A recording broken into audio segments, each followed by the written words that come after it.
যেই ঈমান টাকার বিনিময়ে বিক্রি হয় না, যেই ঈমান ভোটের বিনিময়ে বিক্রি হয় না, যেই ঈমান দুনিয়ার কোনো কিছুর বিনিময়ে বিক্রি হয় না, এমন ঈমান আমল নিয়ে যেতে পারলে সম্মানটাও উঁচুতে থাকবে। অফুরন্ত নিয়ামতের বাগান জান্নাতে আমাদেরকে আল্লাহ প্রবেশ করায় দিবি।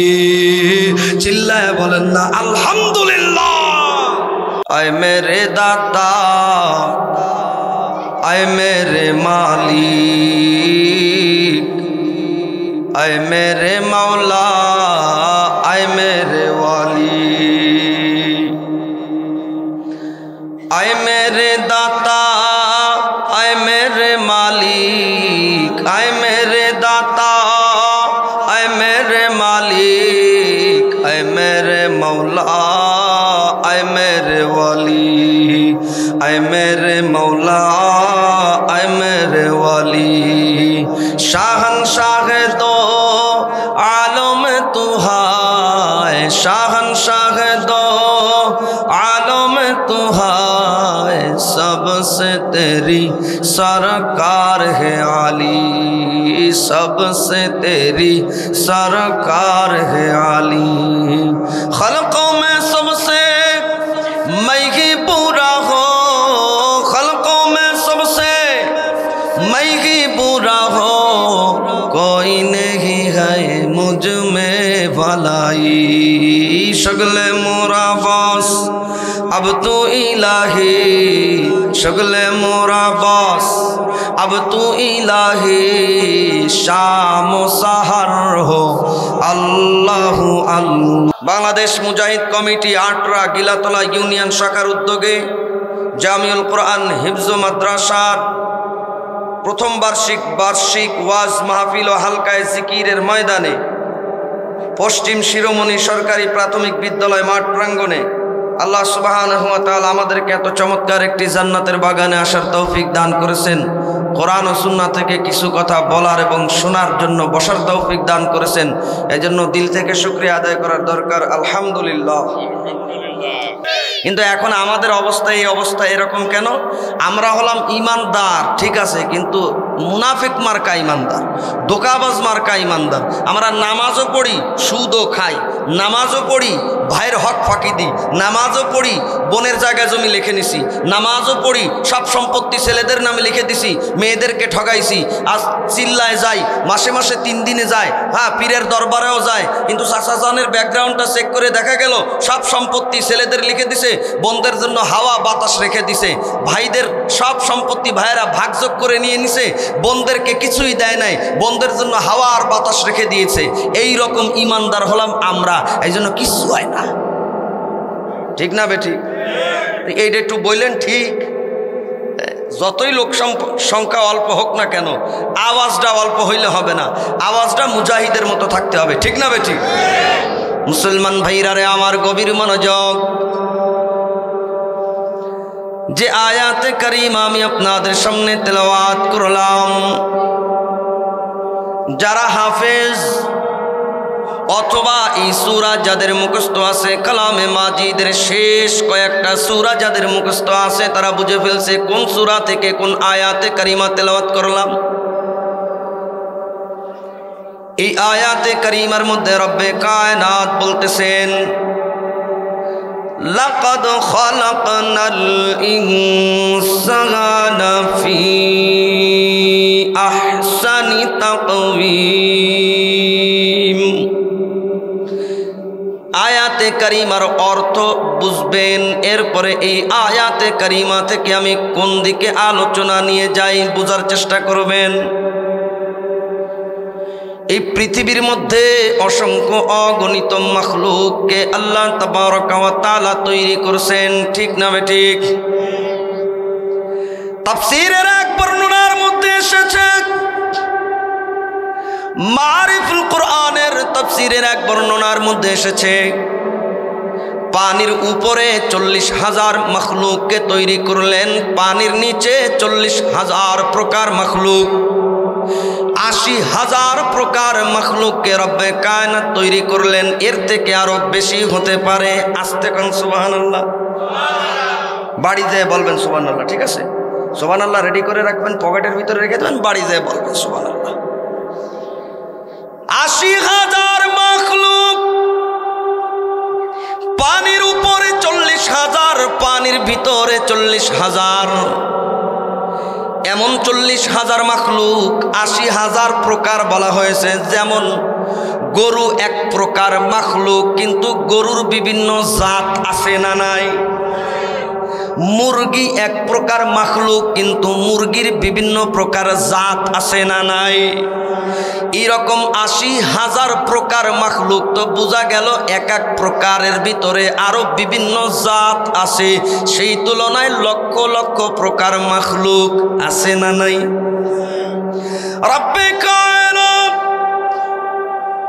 মানুষের থেকে শক্তিশালী অসংখ্য অগণিত মাখলুক তৈরি করলেন। মানুষও দৌড়াতে পারে, ঘোড়াও দৌড়াতে পারে, কিন্তু মানুষ কোনোদিন ঘোড়ার সাথে দৌড়িয়ে পারবে না। মানুষের গায়েও শক্তি আছে, হাতির গায়েও শক্তি আছে, কিন্তু শক্তি বলে হাতির সাথে মানুষ কোনোদিন পারবে না। কিন্তু মানুষকে আল্লাহ জ্ঞানের শক্তি দান করছে, আকলের শক্তি দান করছে। এই জ্ঞানের এত বড় শক্তি আল্লাহ দান করছে যে তার থেকেও বড় দ্রুতগামী ঘোড়া আর শক্তিশালী হাতিকে মানুষ বশ করে রেখে দিয়েছে। মুসলমান ভাইরা রে আমার, গভীর মনোযোগ। এই কথাগুলো বলে আমি কোন দিকে নিয়ে যেতে চাচ্ছি, গভীর মনোযোগ। এত এত সুন্দর সুন্দর মাখলুক রব্বে কায়নাত তৈরি করলেন। এত এত শক্তিশালী দ্রুতগামী দৌড়াতে পারে রং বেরঙের মাখলুককে আল্লাহ তৈরি করলেন। এর মধ্য থেকে সব থেকে দামি, সব থেকে দামি, সব থেকে সম্মানিত করে এক জাতি মাখলুককে আল্লাহ তাবারক ওয়া তাআলা তৈরি করলেন। ওই মাখলুকের নাম হলো ইনসান, মানুষ। পৃথিবীর বুকে যত মাখলুক আছে সমস্ত মাখলুক এই মানুষের সেবা করার জন্য। আসমানে সূর্য উদিত হয়, টাইম মতো আবার সূর্য অস্ত যায়। আসমানে চন্দ্র উদিত হয়, টাইম মতো চন্দ্র ডুবে যায়। কোনোদিন এই চন্দ্রকে কোনো আদেশ করা লাগে না, কোনো হুকুম করা লাগে না। একদিন উঠতে দেরিও হয় না, ডুবতে দেরিও হয় না। সারা বছর টাইম মতো উঠে আর ডুবে, উঠে আর ডুবে। এই যে টাইম মতো চাকরিতে লাগিয়ে রেখেছেন, জোরে বলেন কি? তো চন্দ্র মানুষের খেদমত করতেছে, সূর্য মানুষের খেদমত করতেছে, গরু ছাগল হাঁস মুরগি যত যা কিছু আছে মানুষের খেদমত করতেছে। সব কিছুকে মানুষের জন্য তৈরি করা হয়েছে। আর মানুষকে কেবলমাত্র চিল্লায় বলেন কার জন্য তৈরি করা হলো? রব্বে কায়নাত, আমার দিকে তাকান। রব্বে কায়নাত এই পৃথিবীর মধ্যে অসংখ্য অগণিত মানুষ দান করেছেন। অসংখ্য অগণিত মানুষকে আল্লাহ তাবারক ওয়া তাআলা পৃথিবীর বুকে পাঠিয়েছেন। কিন্তু এক দেশের মানুষের সাথে আরেক দেশের ভাষার কোনো মিল নাই। বাংলাদেশের মানুষের ভাষা আর সৌদি আরবের মানুষের ভাষা এক নয়। বাংলাদেশের মানুষের ভাষা ইন্ডিয়ার মানুষের ভাষা এক নয়।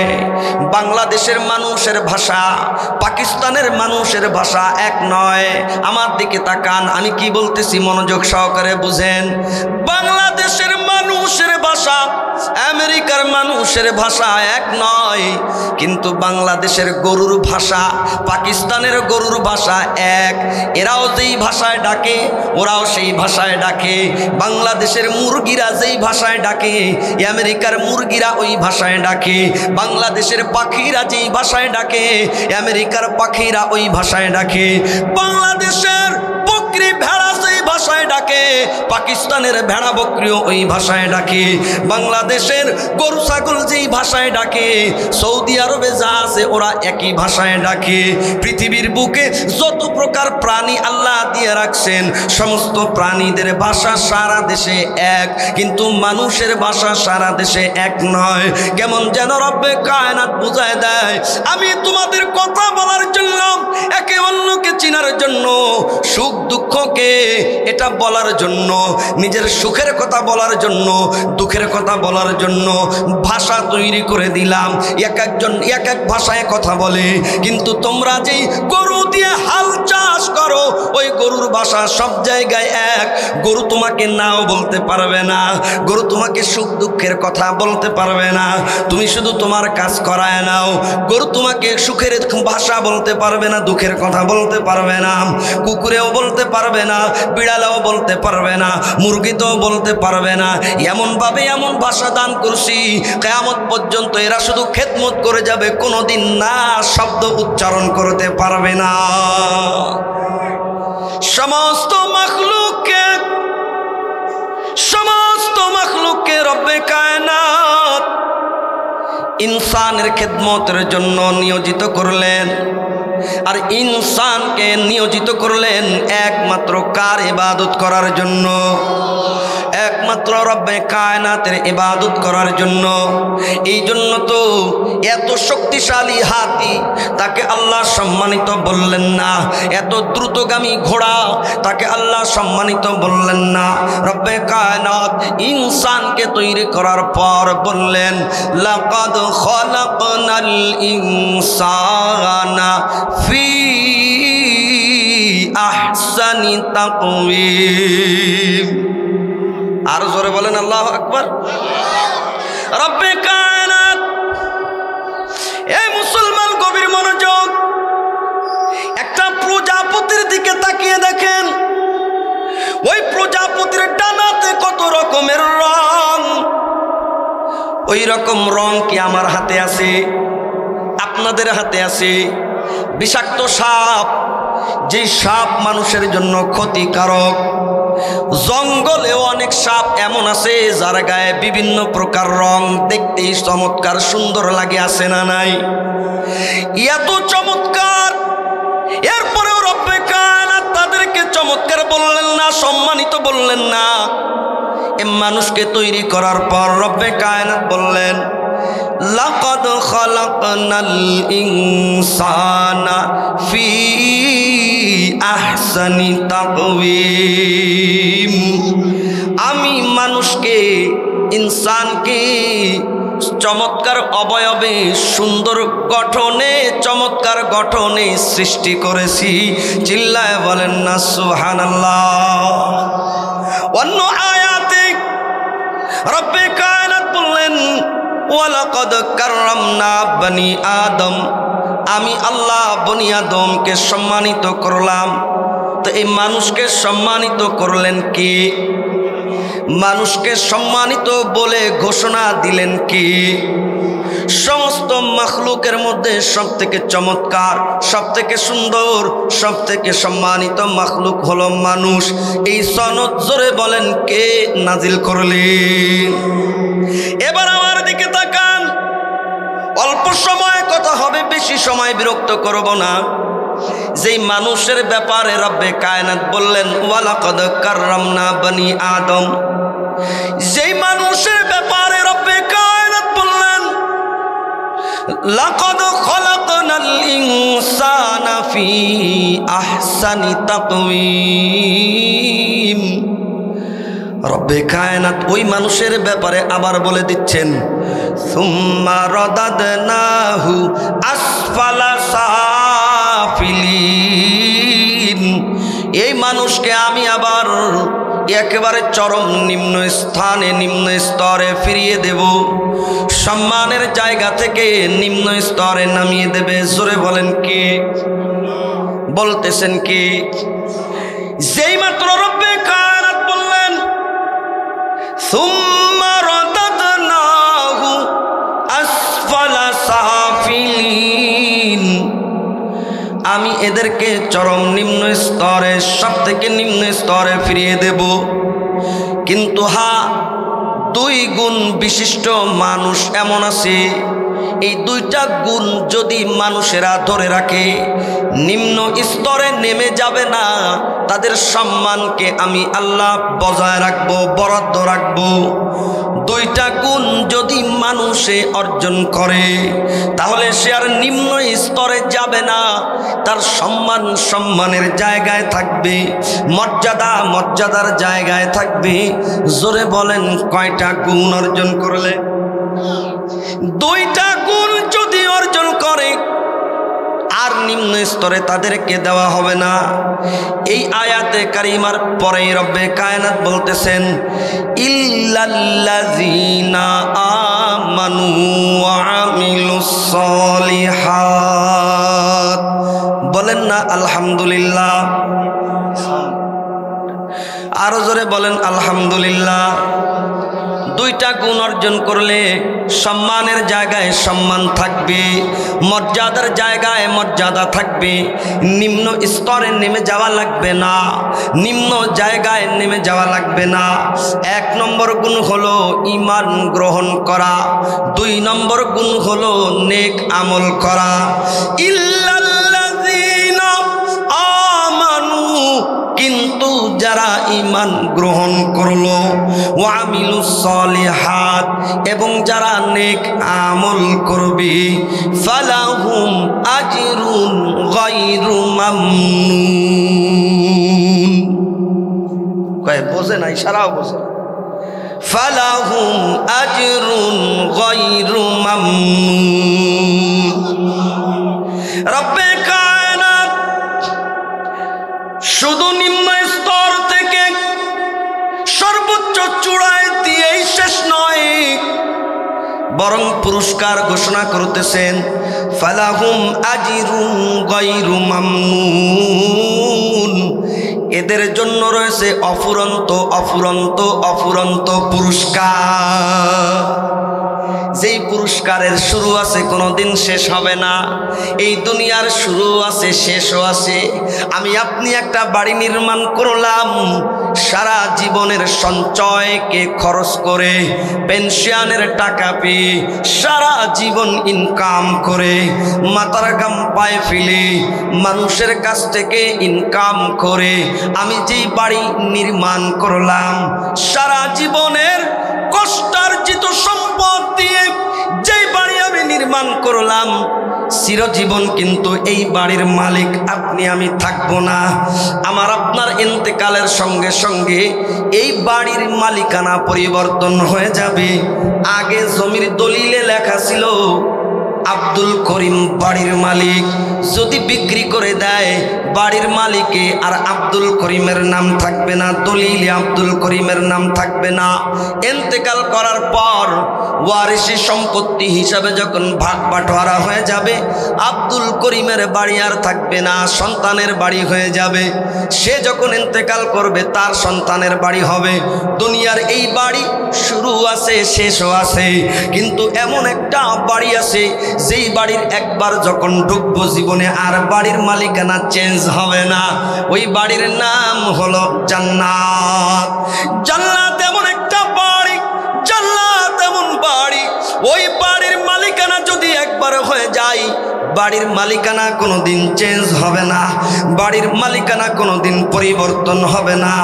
ইন্নাল্লাযীনা আমানু ওয়া আমিলুস সলিহাত, নিশ্চয়ই যারা ঈমান গ্রহণ করলো, নেক আমল করলো, লাহুম জান্নাত, তাদের জন্য রয়েছে এমন জান্নাত, তাজরি মিন তাহতিহাল আনহার, যেই জান্নাতের তলদেশ দিয়ে নহর প্রবাহিত হয়। ও মুসলমান, ঈমান এবং আমল, ঈমান এনে নেক আমল করলে বাড়ি হবে জান্নাত। কথা ঠিক না বেঠিক? এমন জান্নাতের বাড়ি যেই বাড়ির মালিকানা কোনোদিন চেঞ্জ হবে না। এই পুরস্কারের কথা কে ওয়াদা করলেন?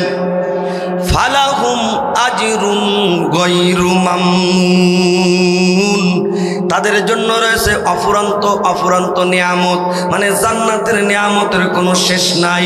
জান্নাতের নিয়ামত কোনো দিন শেষ হবে না, জান্নাতের নিয়ামত কোনো দিন ফুরাবে না, জান্নাতের নাজ নিয়ামত কোনো দিন শেষ হওয়ার নয়। তবে দুইটা গুণ অর্জন করা লাগবে, 1 নম্বরে ঈমান, 2 নম্বরে নেক আমল। ঈমান এনে নেক আমল করতে কারা কারা তৈরি আছে? আল্লাহু আকবার। আচ্ছা, এবার আপনারা বলেন, এই পর্যন্ত যেই কথাগুলো বললাম কোরআন ও সুন্নাহর বাইরে একটা কথা বলছি। এবার আসেন আমি কোন দিকে নেওয়ার চেষ্টা করতেছি। আপনি বাজারে যখন পকেটে টাকা নিয়ে বাজার করার জন্য চলে যাবেন,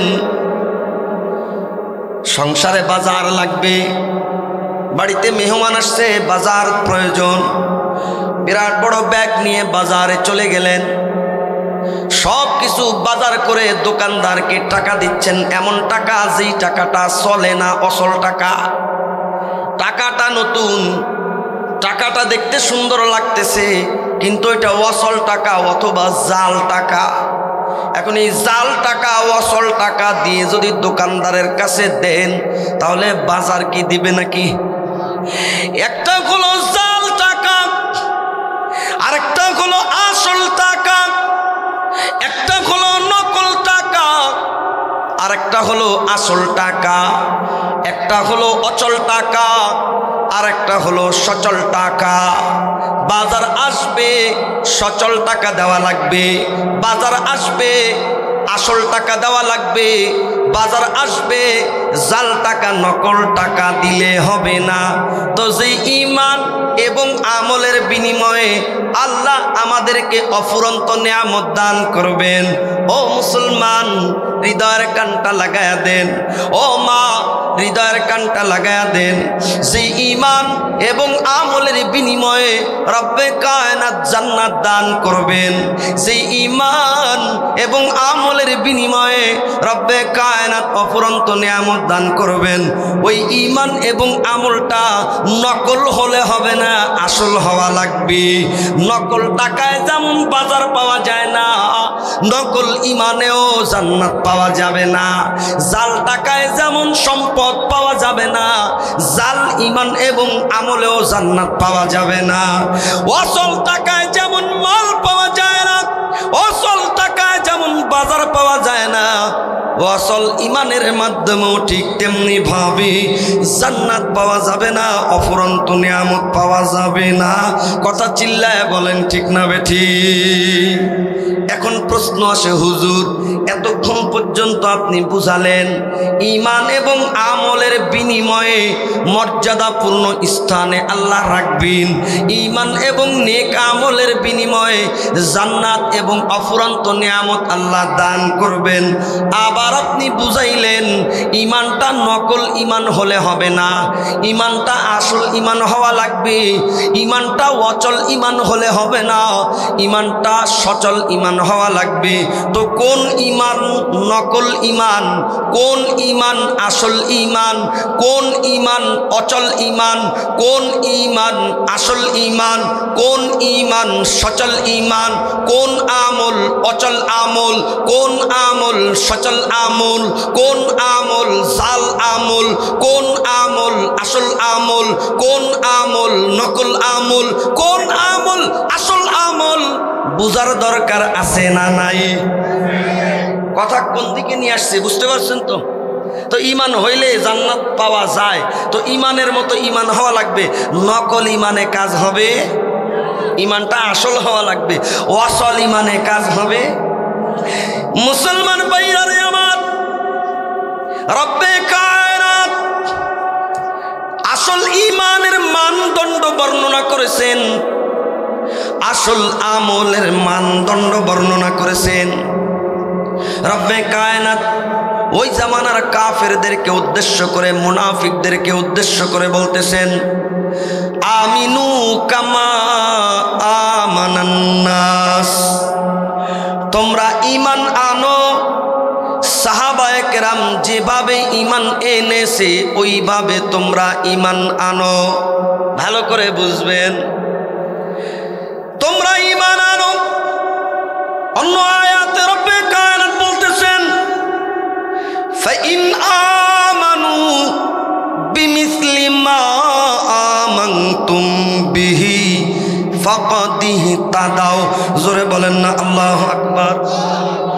সাহাবায়ে কেরাম যেভাবে ঈমান এনেছে ওইভাবে যদি তোমরা ঈমান আনো তাহলে তোমরা হেদায়েত পেয়ে যাবে। বোঝা গেল যেই ঈমান সাহাবাওয়ালা ঈমান, যেই আমল সাহাবাওয়ালা আমল, ওই ঈমান আমল হলো আসল ঈমান আমল, বাকিগুলো ভণ্ডামি ছাড়া আর কিছু না।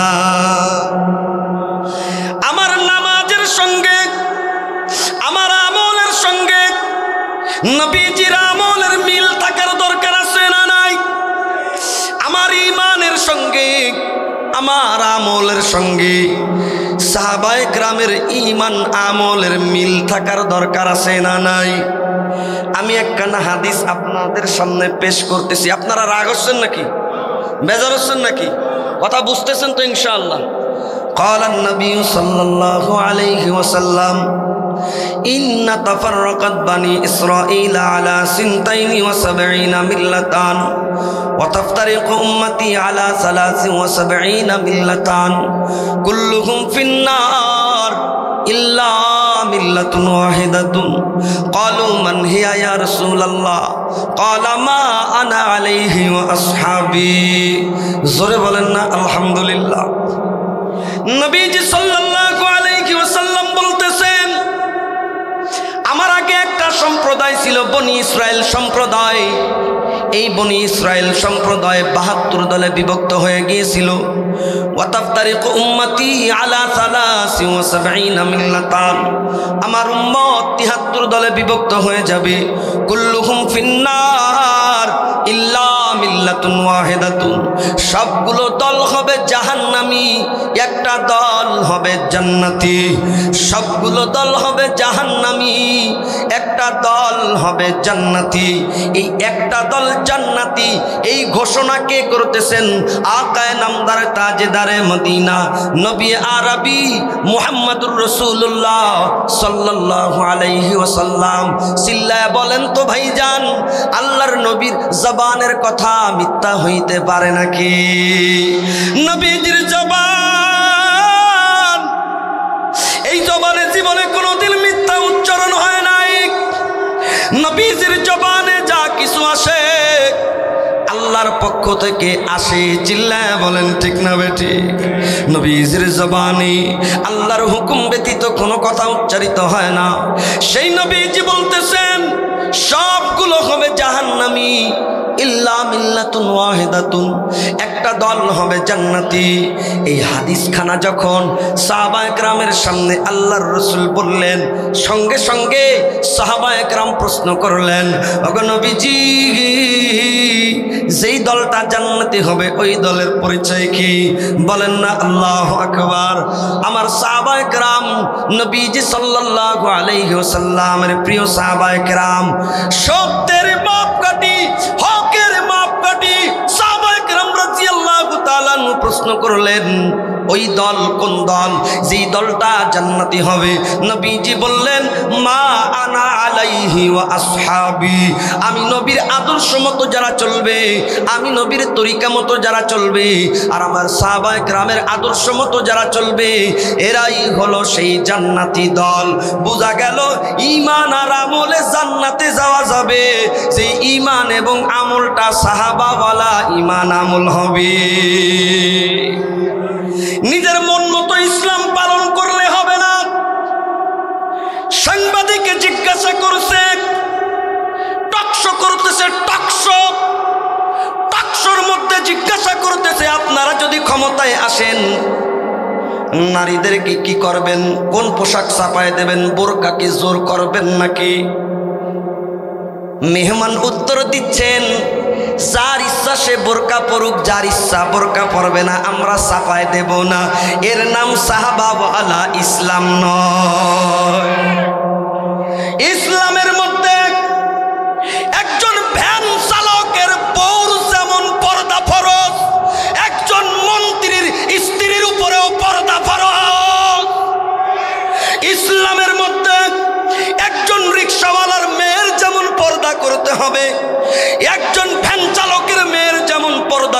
হবে, একজন কৃষকের মেয়ের যেমন পর্দা করতে হবে, ইসলামের মধ্যে পর্দা ফরজ। যত বড় শিক্ষিত আর বড় লোক টাকাওয়ালা এমপি মন্ত্রী হোক না কেন, সকলের মুসলমান নারীদের উপরে পর্দা ফরজ। এখানে ঐচ্ছিক কোনো সুযোগ নাই। যদি কেউ বলে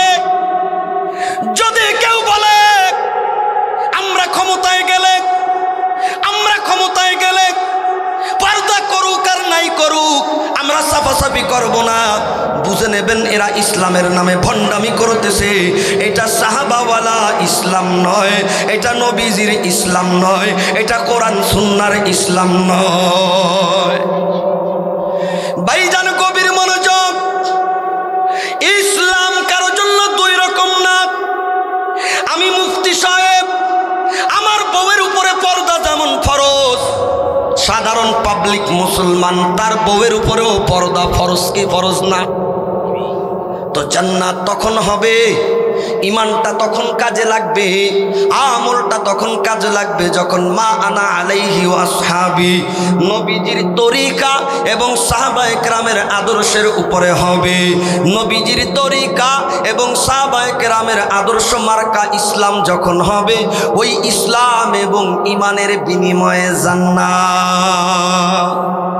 ঠিক না বে ঠিক? রাগ হচ্ছেন নাকি? ও মুসলমান, খবরদার, হুঁশিয়ার। আজকে সমাজের মধ্যে যে যেভাবে পারে ইসলাম নিয়ে ভণ্ডামি করতেছে, যে যেভাবে পারে ইসলামকে উপস্থাপন করতেছে, আকাম কুকাম করে করে ওইটাকে ইসলাম বানায় গুলায় খাওয়ায় দেওয়ার চেষ্টা করতেছে। আমরা বলি না না, সাহাবাওয়ালা ইসলাম, নবীজির তরিকাওয়ালা ইসলাম আমাদের দরকার। এর বাইরে কোনো মডার্নিজম ইসলাম, এর বাইরে কোনো মডারেট ইসলাম আমরা চাই না। কথা চিল্লায় বলেন ঠিক না বেঠি? আমার রাগ হচ্ছেন? এইবার আমি আপনাদের সামনে একটা দৃষ্টান্ত উপস্থাপন করব। ঈমান আনার পরে ঈমানের উপরে সাহাবায়ে কেরাম কেমন, আমি আমার বয়ান শেষ করে ফেলবো ইনশাআল্লাহ। নবীজি সাল্লাল্লাহু আলাইহি ওয়াসাল্লাম বলতেছেন, সালাসুম মান কুন্না ফীহি ওয়াজাদা হালাওয়াতাল ঈমান। আমার দিকে তাকানো মুসলমান, নবীজির পবিত্র জবানের হাদিস বলতেছি, সালাসুম মান কুন্না ফীহি ওয়াজাদা হালাওয়াতাল ঈমান। যার ভিতরে তিনটা গুণ পাওয়া যাবে, সে ওই ঈমানের মজা পাওয়া আরম্ভ করবে। আর যখন ঈমানের মজা ভিতরে আসবে, তখন নামাজ পড়তে ভালো লাগবে, রোজা রাখতে ভালো লাগবে, ইসলামী আইন বাস্তবায়ন করার কাজে জিহাদ করতে, আল্লাহর রাস্তায় জীবন দিতে তখন মজা লাগবে। এ জমিন আল্লাহর, এ আসমান আল্লাহর, আল্লাহর দেওয়া আসমানের নিচে, আল্লাহর দেওয়া জমিনের উপরে একমাত্র আল্লাহর দেওয়া বিধিবিধান বাস্তবায়ন করা লাগবে। মানব রচিত কোনো আইন দিয়ে মুসলমান চলতে পারে না। মুসলমান ইমানদার, গভীর মনোযোগ। তো যখন ইমানের মজা অন্তরের মধ্যে চলে আসবে, তখন আল্লাহর জমিনে আল্লাহর বিধান বাস্তবায়নের জন্য রাজপথে নেমে যেতে মজা লাগবে।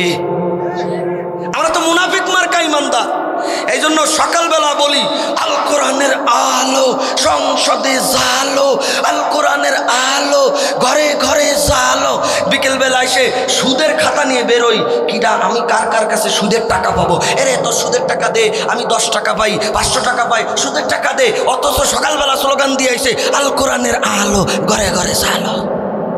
কথা কন না কেন? বিকালবেলা রাজপথে স্লোগান দিয়েছে যে কেউ বিকালবেলা রাজপথে স্লোগান দিয়েছে আল কোরআনের আলো ঘরে ঘরে জালো, আল কোরআনের আলো সংসদে জালো। অথচ এই লোকটার ব্যাকগ্রাউন্ড চেক করে দেখা গেল সব সম্পত্তি নিজেরা লেখে নিয়েছে, বোনদেরকে ঠগাইছে, শরিক ফাঁকি দেওয়া হাজি গাজী মুসল্লি জোরে কোন আছে না নাই? করোনা যেই রকম মহামারীর উদ্ধারণ করছিল, এর থেকে থেকেও বেশি মহামারী রূপ ধারণ করছে বর্তমানে শরীক ফাঁকি দেওয়া। মসজিদের ভিতরে দাঁড়িয়ে বলতেছে, আপনারা মনে হয় রাগ হচ্ছেন আমার পরে, আমি বলেই যাই, সব জায়গা বলি। আমি এক ময়দানে মাহফিল করতেছি, যশোরে এক জায়গায় মাহফিল করতেছি, নাম বলবো না কোন জায়গার। এ ডবল মাঠ আর পরিপূর্ণ মাঠ ভরা এবং আরো অসংখ্য লোক দাঁড়িয়ে আছে। আমি তখন এই হক ফাঁকি দেওয়ার বয়ান করতেছি। হাদিস বলেছি আমি, লা ঈমানা লিমান লা আমানাতা লাহু, যার আমানতের ঠিক নাই তার ইমানের ঠিক নাই। নবীজির ফতোয়া এটা, মুসলিম শরীফের হাদিস, যার আমানতের ঠিক নাই তার ইমানের ঠিক নাই। এই কথা বলে আমি বয়ান করতেছি।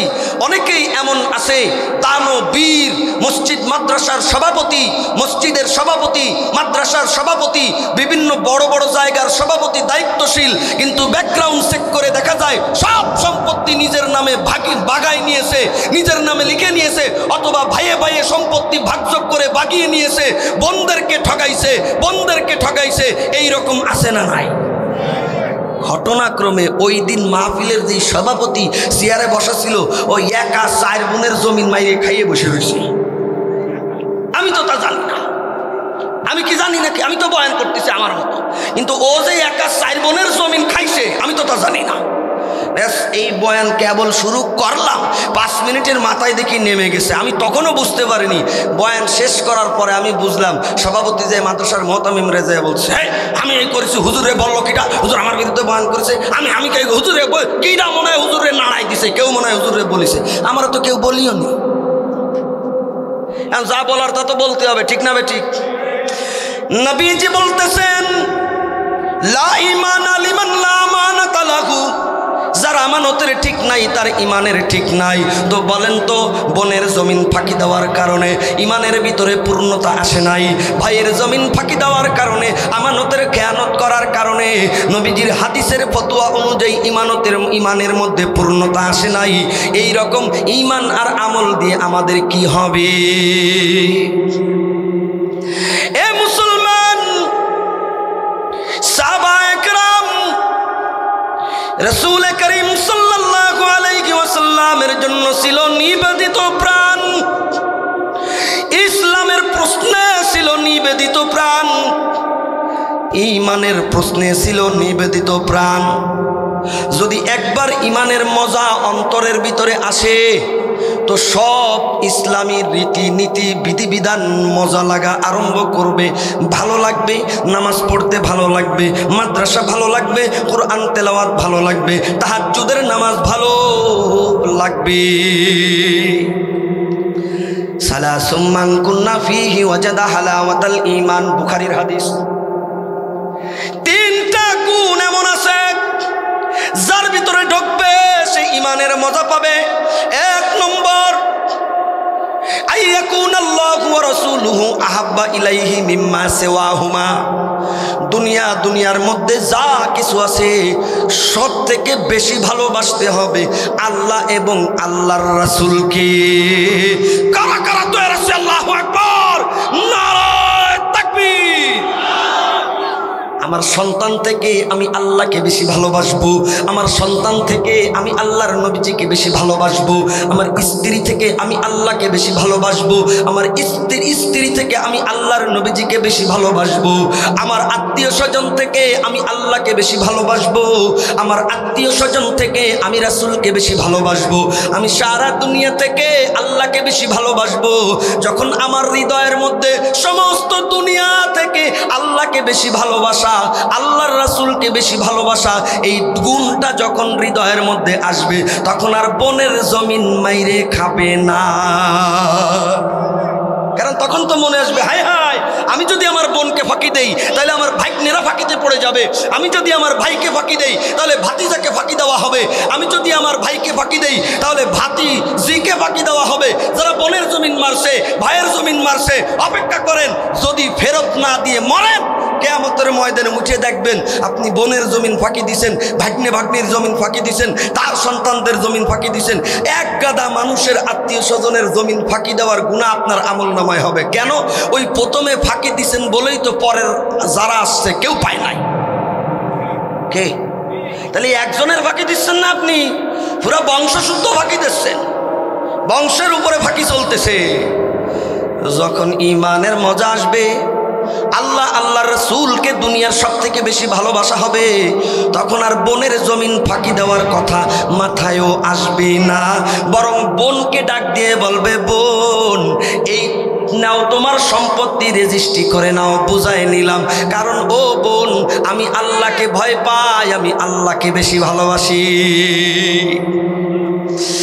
এক নম্বর গুণ, সব থেকে বেশি ভালোবাসতে হবে আল্লাহ এবং আল্লাহর রসুলকে।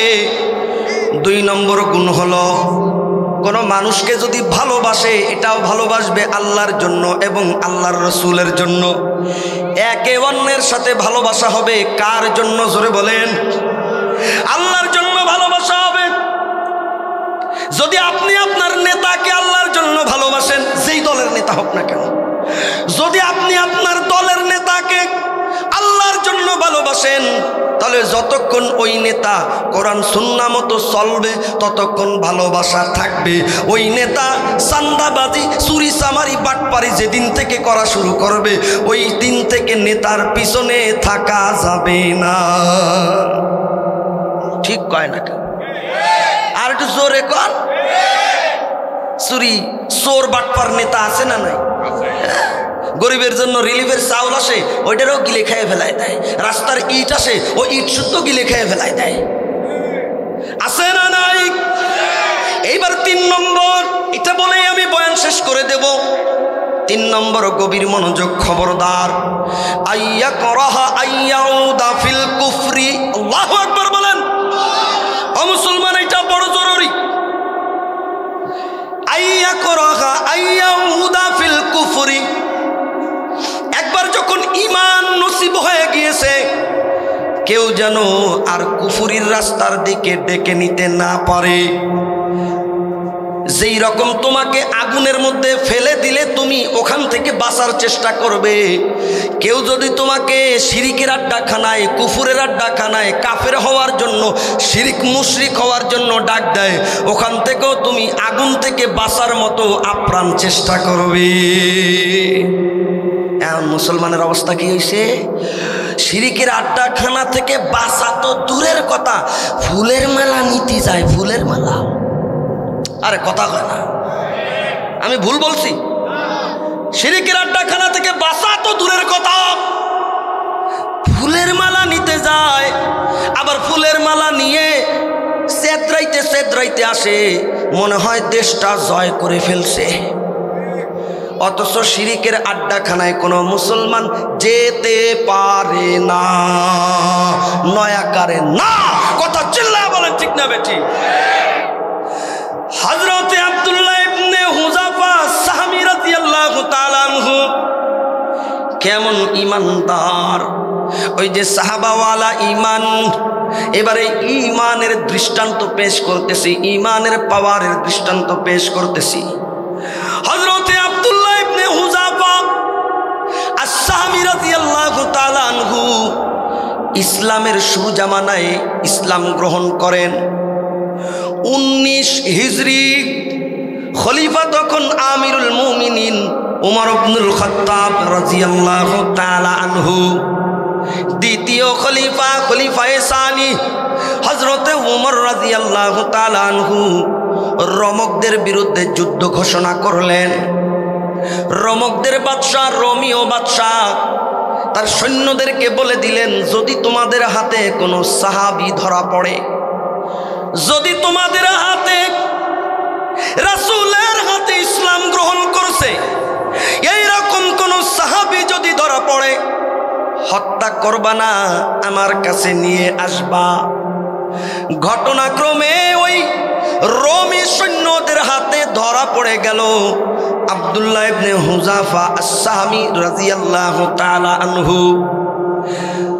হযরতে আব্দুল্লাহ রাদিয়াল্লাহু তাআলা আনহুকে নিয়ে রোমের বাদশার সামনে হাজির করা হলো।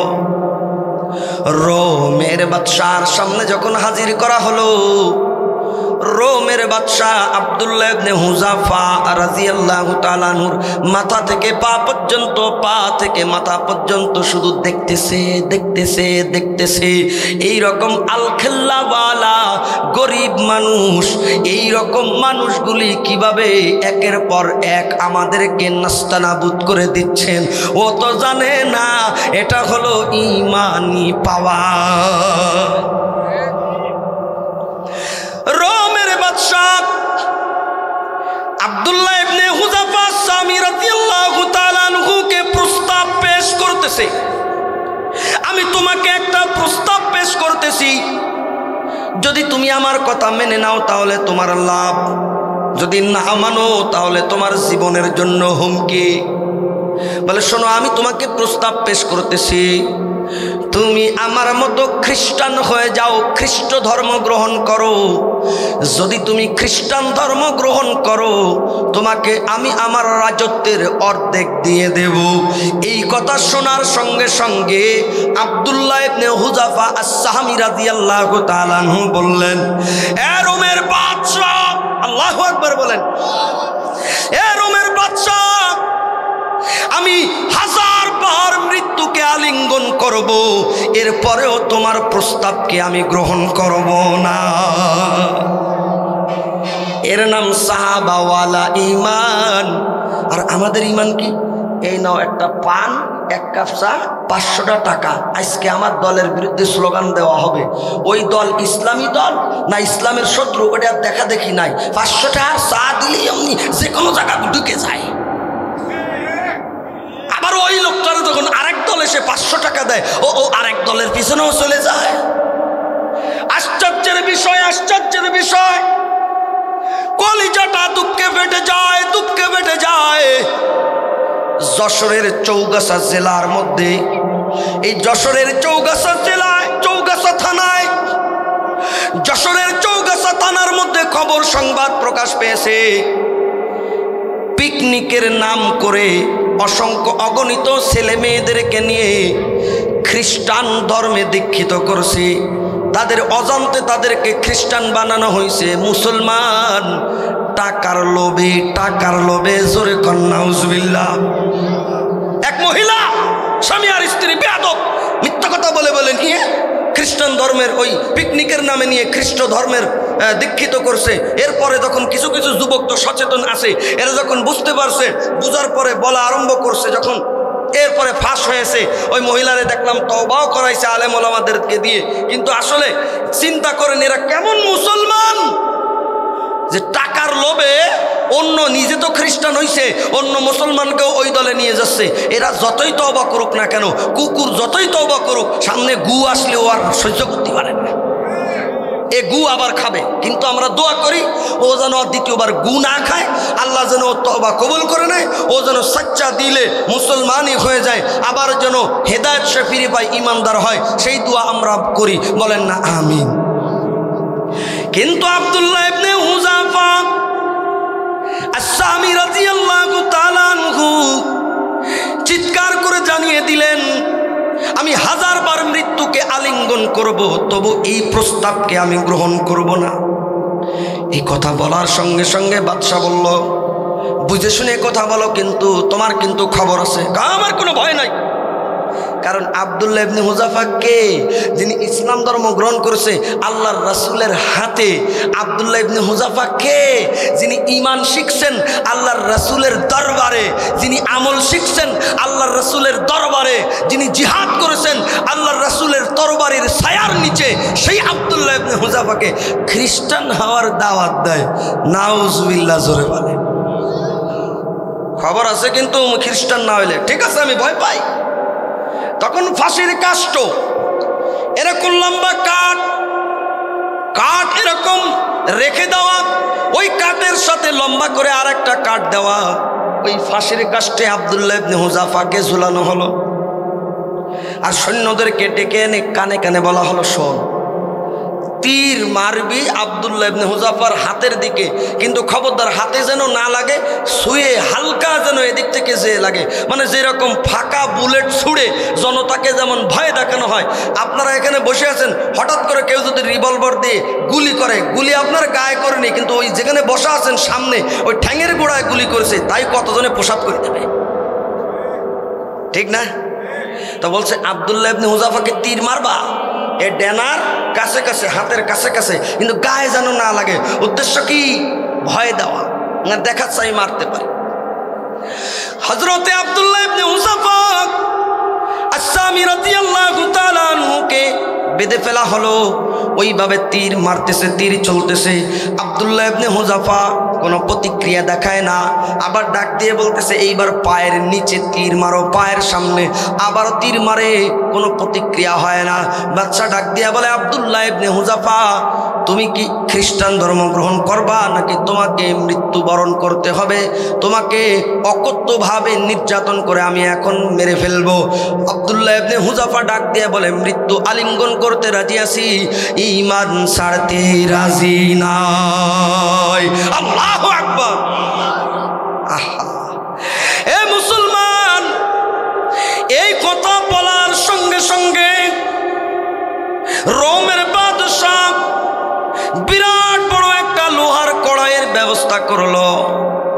একটা চুলার উপরে কড়াইকে রেখে দিয়ে কড়াই ভর্তি তেল ঢেলে দিয়ে ওই চুলায় আগুন জ্বালিয়ে তেলকে ফুটানো আরম্ভ করলো।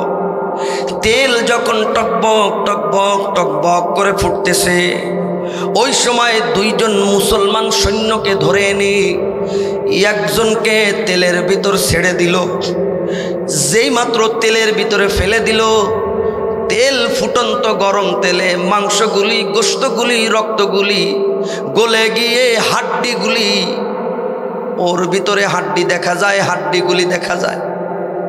আব্দুল্লাহ ইবনে হুযাফাকে ডাক দিয়ে বলেন, তুমি যদি খ্রিস্টান ধর্ম গ্রহণ না করো, তোমাকেও কড়াইয়ের ভিতরে এইভাবে গলানো হবে। না, আমি মৃত্যু আলিঙ্গন করতে রাজি আছি, ঈমান ছাড়তে রাজি না। এই কথা বলার সঙ্গে সঙ্গে আরেকজন মুসলমানকে তেলের ভিতরে, কড়াইয়ের ভিতরে ছেড়ে দিল। যেই মাত্র কড়াইয়ের ভিতরে ছেড়ে দিল, রক্ত মাংসগুলি গলে গলে আলাদা হয়ে গেল, হাড্ডিটা রয়ে গেল। আব্দুল্লাহ ইবনে হুযাফাকে শেষবারের মতো ডাক দিয়া বলে, তুমি যদি এখন খ্রিস্টান ধর্ম গ্রহণ না করো, তোমাকে এই তেলের কড়াইয়ের মধ্যে ছেড়ে দেওয়া হবে। আব্দুল্লাহ ইবনে হুযাফা চিৎকার দিয়ে বলতেছে, আমি 1000 বার মৃত্যুকে আলিঙ্গন করতে পারি, তোমার প্রস্তাব গ্রহণ করতে রাজি না। বাদশা বলল, আব্দুল্লাহ ইবনে হুযাফাকে ধরো, ওরে টেনে নিয়ে আসো, আর ওই জ্বলন্ত ফুটন্ত কড়াইয়ের তেলের কড়াইয়ের ভিতরে আব্দুল্লাহ ইবনে হুযাফাকে রেখে দাও, ফেলে দাও। এই কথা বলে সৈন্যরা যখন আব্দুল্লাহ ইবনে হুযাফাকে নিয়ে আসতেছে, তখন দুই চোখের পানি ছেড়ে দিয়ে আব্দুল্লাহ ইবনে হুযাফা ক্রন্দন করতেছে, চোখের পানি ফেলতেছে।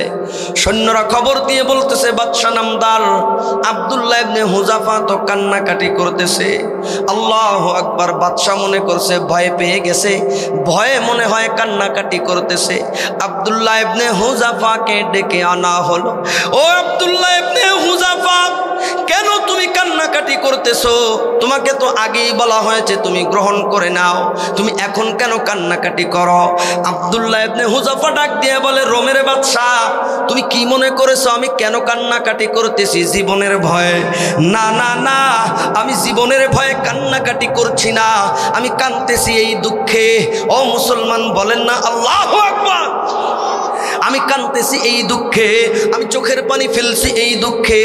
এখন তো এই কড়াইয়ের ভিতরে আমার একটি মাত্র জান চলে যাবে। আমার শরীরে যত পশম আছে, এক একটা পশমের বিনিময়ে যদি এক একটা জান আল্লাহর জন্য, দিনের জন্য এই কড়াইয়ের ভিতরে দিতে পারতাম, এই জন্য আমি কাঁদতেছি, চোখের পানি ফেলতেছি। আমার তো একটা মাত্র জান আমি দিনের জন্য কোরবান করতেছি। আফসোস, আমার জন্য যদি পশম পরিমাণ জীবন থাকতো, প্রত্যেকটা জীবন আমি আল্লাহর জন্য, দিনের জন্য এই ফুটন্ত তেলের কড়াইয়ের মধ্যে বিসর্জন দিয়ে দিতাম। এত বড় কথা শোনার পরে রোমের বাদশাহ একটু আশ্চর্য হয়ে গেছে, এবার একটু নড়ে চড়ে বসছে। রোমের বাদশার দিল পরিবর্তন হয়ে গেছে। রোমের বাদশাহ বলতেছে, আব্দুল্লাহ তুমি কি একটা কাজ করবা? বলে কি? আমার কপালে যদি তুমি একটা চুমা দাও, আমার কপালে যদি তুমি একটা চুমা দাও, তাহলে আমি তোমাকে ছেড়ে দেব। আব্দুল্লাহ ইবনে হুযাফা বলতেছে, আমি তোমার কপালে চুমা দিতে রাজি আছি, কিন্তু শর্ত হলো শুধু আমাকে না, যত মুসলমান বন্দী আছে সবাইকে ছেড়ে দিতে হবে। রোমের বাদশা বলল, মেনে নিলাম তোমার কথা, তুমি আমার কপালে একবার চুমা দাও, যত বন্দী আছে মুসলমান সবাইকে ছেড়ে দেব। আব্দুল্লাহ ইবনে হুযাফা মনে মনে চিন্তা করতেছে, আমি তো এই কাফেরকে ঘৃণা করি, আমি তো এই কাফেরকে ঘৃণা করি, কিন্তু একটা চুমা দেওয়ার কারণে যদি অন্য অন্য কয়েদি মাজলুম মুসলমান ছাড়া পেয়ে যায়, তাহলে কতই না ভালো হবে। এই কথা বলার পর বাদশাহর কপালে একটা চুমু দিয়ে দিল, সমস্ত মুসলমানদেরকে বাদশাহ ছেড়ে দিল। আব্দুল্লাহ ইবনে হুযাফা সকল বন্দী মুসলমানদেরকে নিয়ে মদিনার দিকে রওনা করলেন। ওমরে ফারুক রাদিয়াল্লাহু তাআলা আনহুর দরবারে উপস্থিত হলেন। সমস্ত ঘটনা ওমর রাদিয়াল্লাহু তাআলা আনহুকে সমস্ত ঘটনা ওমর রাদিয়াল্লাহু তাআলা আনহুকে শুনাইলেন। ওমর রাদিয়াল্লাহু তাআলা আনহু বললেন, তোমরা যারা উপস্থিত আছো শুনে রাখো, সকল মুসলমানের উপরে হক হলো আব্দুল্লাহ ইবনে হুযাফার কপালে চুমা দেওয়া। আমি আগে উঠে গিয়ে চুমা দিচ্ছি, তোমরা চুমা দাও। এই কথা বলে ওমর রাদিয়াল্লাহু তাআলা আনহু আব্দুল্লাহ রাদিয়াল্লাহু তাআলা আনহুর কপালে চুমা দিয়েছে। উপস্থিত যত মুসলমান ছিল সবাই একে একে আব্দুল্লাহর কপালে চুমা দিয়েছে। এর নাম হলো সাহাবাওয়ালা ঈমান। যে ঈমান টাকার বিনিময়ে বিক্রি হয় না, ঠিক না বে ঠিক? যে ঈমান ভোটের বিনিময়ে বিক্রি হয় না, ঠিক না বে ঠিক? আরে কথা বলেন না, বুঝেন নাই? যেই ঈমান টাকার বিনিময়ে বিক্রি হয় না, যেই ঈমান ভোটের বিনিময়ে বিক্রি হয় না, যেই ঈমান দুনিয়ার কোনো কিছুর বিনিময়ে বিক্রি হয় না, এমন ঈমান আমল নিয়ে যেতে পারলে সম্মানটাও উঁচুতে থাকবে। অফুরন্ত নিয়ামতের বাগান জান্নাতে আমাদেরকে আল্লাহ প্রবেশ করায় দিবি। চিল্লায় বলেন না আলহামদুলিল্লাহ। আমার বয়ানের শুরু এবং শেষ দেখেন তো মিল আছে কিনা? আমি কোনো আগড় বাগড় বকছি নাকি? প্রথমে বলেছিলাম দুনিয়ার ভিতরে যত মাখলুক আছে সব থেকে সম্মানিত মাখলুক ইনসান, মানুষ। আবার বলেছিলাম এই মানুষ তো সম্মানিত, কখনো কখনো এই মানুষকে আল্লাহ নিম্ন স্তরে নামায় দেয়, তবে দুই গুণ যাদের থাকবে তাদের আল্লাহ নিম্ন স্তরে নামাবে না, সম্মানও রাখবে, জান্নাতও দান করবে। দুই গুণ কি? 1 নম্বর ঈমান, 2 নম্বর আমল। এরপরে বুঝিয়েছি ভণ্ডামি মার্কা ঈমান হলে হবে না, ভণ্ডামি মার্কা আমল হলে হবে না, জাল ঈমান জাল আমল, নকল ঈমান নকল আমল হলে হবে না, বরং আসল ঈমান আসল আমল হওয়া লাগবে। তো কোনটা আসল কোনটা নকল, কোনটা জাল কোনটা আসল, কোনটা ভালো কোনটা মন্দ, এটা বোঝানোর জন্য কোরআনের আয়াত পেশ করেছিলাম। ফাইন আমানু বিমিসলি মা আমানতুম বিহি ফাইনিহি তাতাও। সাহাবায়ে কেরাম যেভাবে ঈমান এনেছে ওইভাবে যদি ঈমান আনো তোমরা হেদায়েত পেয়ে যাবে। তো বুঝা গেল ঈমান তখন গ্রহণযোগ্য হবে, ঈমানটা যখন সাহাবাওয়ালা ঈমান হবে, আমল তখন গ্রহণযোগ্য হবে, আমলটা যখন নবীর তরিকা আর সাহাবাওয়ালা ঈমান আমল হবে। এই দৃষ্টান্ত বুঝাইতে গিয়ে আব্দুল্লাহ ইবনে হুযাফা আস-সাহামী রাদিয়াল্লাহু তাআলা আনহুর ঘটনা দিয়ে উদাহরণ দিয়ে বুঝিয়েছি। আল্লাহ আমাদেরকে আমল করার তৌফিক দান করেন, অটল ঈমানের উপরে অটল থাকার তৌফিক দান করেন। আল্লাহ আমাদেরকে সঠিক ঈমান এবং সঠিক আমলের উপর থাকার তৌফিক দান করেন। ও আখিরি দাওয়ানা আনিল হামদুলিল্লাহি রাব্বিল আলামিন। এই